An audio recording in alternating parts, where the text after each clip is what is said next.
1절에 사람이 아내를 맞이해 데려온 후에 그에게 수치되는 일이 있음을 발견하고 그를 기뻐하지 않으면 이혼 증서를 써서 내보내라.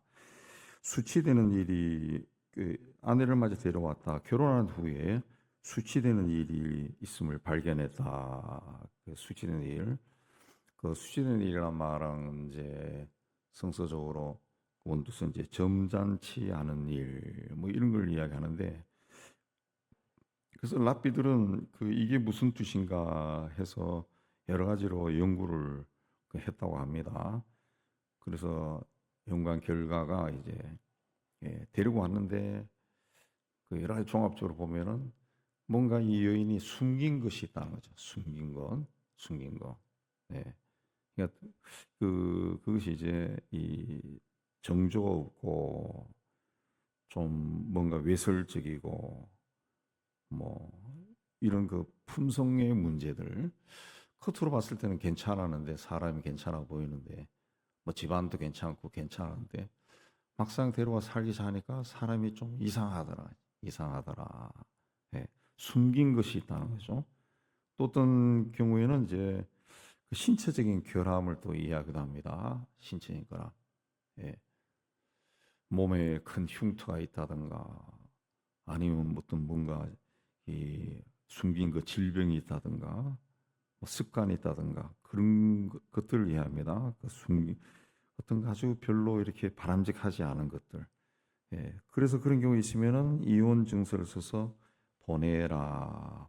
이혼 증서를 써서 보내라라고 하는 것은 오늘날로 하면은 법원에서 허락받는 것과 똑같은 건데, 그 하나님께서 여자의 인권을 보호하기 위해서 그렇게 해주라는 겁니다. 이 고대 시대에는 여자가 이제 집에서 쫓겨나면은 그야말로 거지가 됩니다. 예. 아니면 노예가 되거나 창기가 되거나, 그러니까 이제 완전히 인생 자체가 추락해 버리기 때문에, 그러면은 이스라엘 공동체 자체가 타락해 버리고 그런 일이 많아지면은 하나님의 심판을 불러올 수 있기 때문에 이혼 증서를 써줘라. 그래서 합법적으로 동네 옛날에 결혼한다 그랬을 때 거의 제주도 사람이 서울로 오는 것도 아니고 그 동네 마을에서 이웃 마을과 우리 마을이니까 거의 다 알죠. 다 아는 판에 저 여자가 얼마 전에 결혼했는데 왜 혼자 되었을까 숭숭거리면은 문제가 되겠죠. 그래서 그런 위험을 방지하기 위해서 여자를 보호하기 위해서 이혼 증서를 써줘라. 합법적으로 써줘라. 그러면은 이 여자가 집에서 나가서 다른 사람의 아내가 될 수 있다. 근데 그 둘째 남편도 그를 미워하면은 이혼 증서를 써서 보내라. 예. 혹은 두 번째 남편이 이제 그를 아내로 맞이했는데 죽었다. 근데 첫 번째 그 남편이 그때 또 마음이 또 변해가지고 다 받아들이고 또 데려갈 수 있느냐? 그렇게 못한다는 거죠. 그렇게 못한다. 이미 끝난 거다.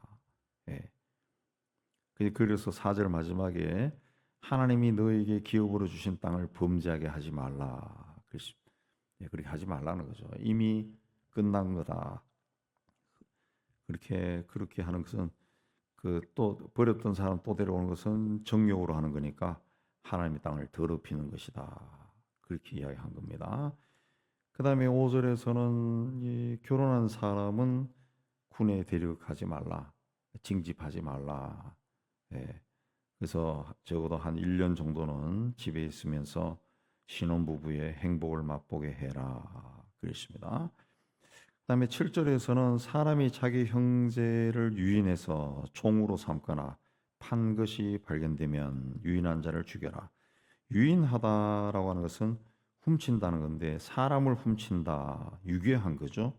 유괴한 겁니다. 어린아이나 부녀자나 연약한 자를 유괴해서 돈을 받고 팔거나 또 종으로 삼 이런 일은 다 죽여라 그랬습니다.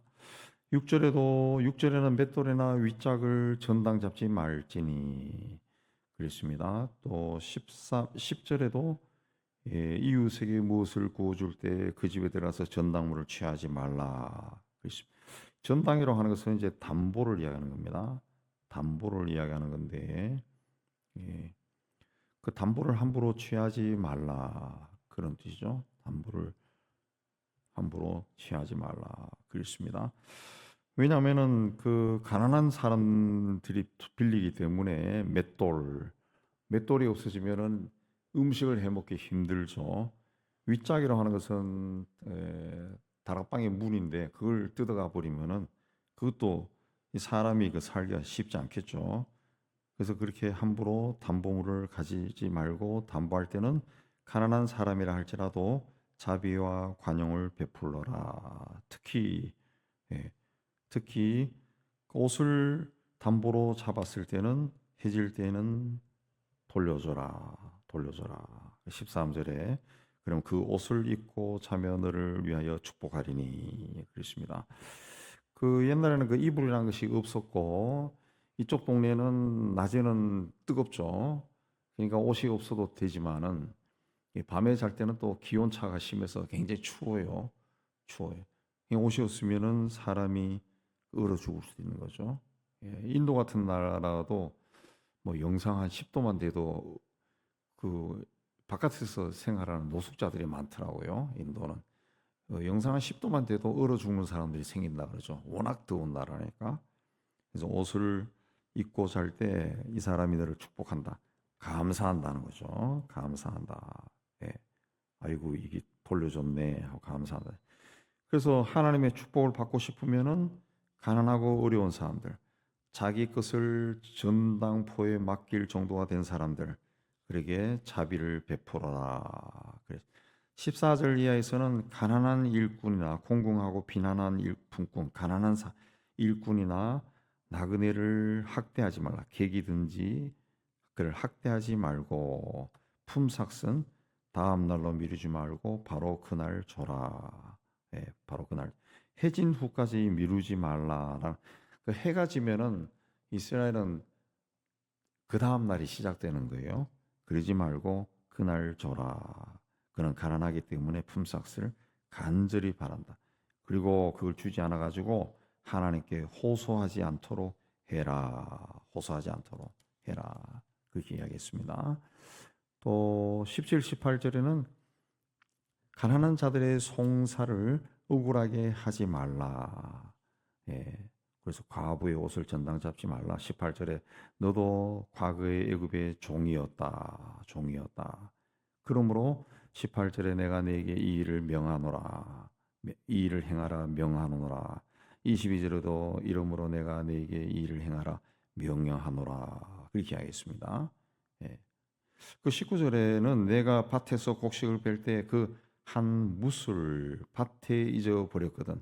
한 뭇이라는데 뭇이라고 하는 말은 옛날 말로 한 다발입니다. 한 다발.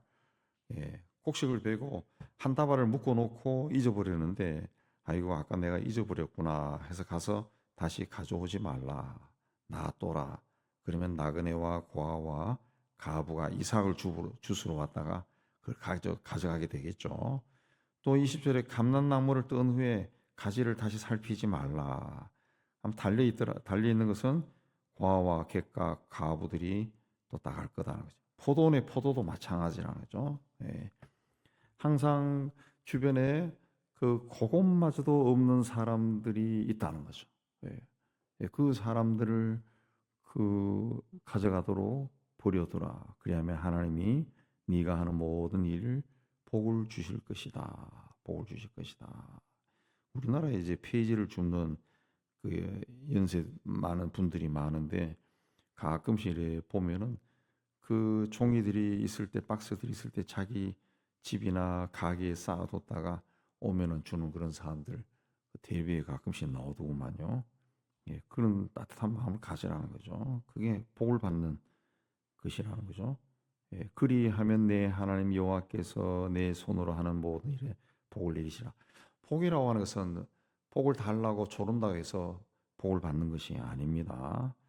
복은 하나님이 주시는 것인데 하나님이 복을 주고 싶은 마음이 드는 삶을 살아야 복을 받는 겁니다. 복을 받는. 그것이 이제 오늘 말씀에는 가난한 사람, 연약한 사람, 부족한 사람, 어려운 사람이 그래도 한 세상 태어나서 살아갈 수 있도록 인색하게 하지 말라. 그들에게 자비와 사랑을 베풀어라. 그랬습니다. 베풀어라. 예. 그래서 자손들이 잘 되기를 원한다면 자비와 사랑을 많이 베풀라는 거죠. 베풀라 그랬습니다. 우리 뭐 그 유교 일어났을 때도 그 부자나 지주들이 다 학살당하고 그런 집안들이 굉장히 많은데 또 어떤 지방에서는 어떤 사람은 그 빨갱이들이 오히려 이 어른은 손대지 마라 그렇게 해서 또 살아났다는 그런 유명한 이야기도 많이 있죠. 많이 있어요. 베풀면은 하나님이 그에게 복을 주신다 그랬습니다. 뭐 우리가 많이 가진 것이 없지만 그래도 없는 사람을 향해서 항상 따뜻한 마음을 가져서 하나님의 뜻을 이루고 하나님 주신 복을 받아 누리는 여러분이 다 되시기를 주의 이름으로 축복합니다.